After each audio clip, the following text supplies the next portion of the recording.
ไปบ่รอเสียแห้งรอเป่าได้เห็นเขาควงคนหักอื่นเสยเขา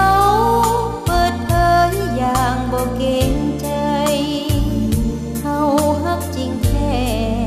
แต่เขากับคิดทำลายเขี่ยเฮาทิ้งออกจากใจบ่เหลือเยื่อใยสัญ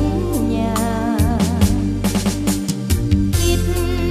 ที่เฮาหักเขาเกินไปทำให้เขาได้ใจเขาจึงเลยเลือนลางหรือผิดที่เฮาให้เขาไว้ก่อนเวลาเพราะเขาจึงให้คุณค่าหมดราคาต้องมาเสียทียอมรับว่าปัญญาอ่อนไหวแก่ใจโง่เขาเต็มทีบ่โทษเขาสัวแต่โทษตัวเองบ่ดีความผิดของเขานั่นสิเกิดมาเป็นหญิงใจง่าย